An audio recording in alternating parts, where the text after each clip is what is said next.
As we learnt earlier by the connection of the gas bottles, our motorhome also has gas appliances. For our safety, we have a gas isolation valve, and these are positioned, in this case, just underneath the oven.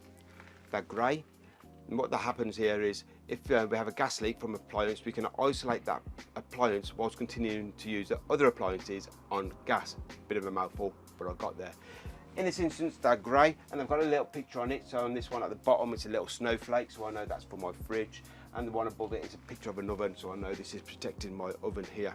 So if I've got a gas leak from my fridge when I'm using it, I twist it 90 degrees. That isolates my fridge from the gas, but it means that I can carry on using my oven off the gas and my other appliances off the gas. Bring it back to us, we'll find the leak, and we'll be happy to turn it back on. There's 4 in total in this motorhome. I've got the 2 there, and I've got 2 underneath the bench seating for my water heater. These are very, very important for us to know the location of it. It's for our protection, so if we do have a gas leak, we know that you're safe, the appliances can carry on being used. So now we know where the gas isolation valves are, so we know that if we do have any mishaps, we're going to be safe. Let's have a look at the gas appliances in your motorhome. The first one, and the main one I suppose, is the oven, and in this case grill and hob burners. If I lift the lid up, I need to lift this up fully. If I leave it halfway there, gas won't come through, so it's a gas safety valve there. So lift the lid up fully, select the hob burner I want to use, push it in, twist, press the igniter, keep it held in for a few seconds, slowly release it. I should have a nice clean blue flame there. If it's yellow, we've got a carbon monoxide problem there. Again, we need to have a look at that and get it nice and clean for you. A blue flame's a good flame. In this instance, I've got 3 gas burners and I've got 1 electric hob burner there, which I need to be hooked on to be able to use. Same scenario with the oven and the grill there.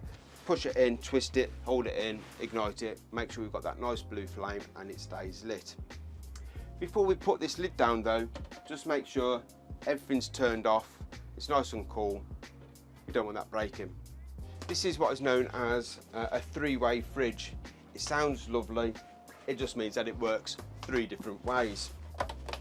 On this dial here on the left, it's a rotary dial, and I've got in the 12 o'clock position, it's turned off. My fridge is doing nothing at all. If I rotate it to around about 2 o'clock, I can see it's a picture of the plug. My fridge is now, so long as I'm hooked up to mains electric, working quite happily on the 230 power. Around about 4 o'clock, I've got a battery selector.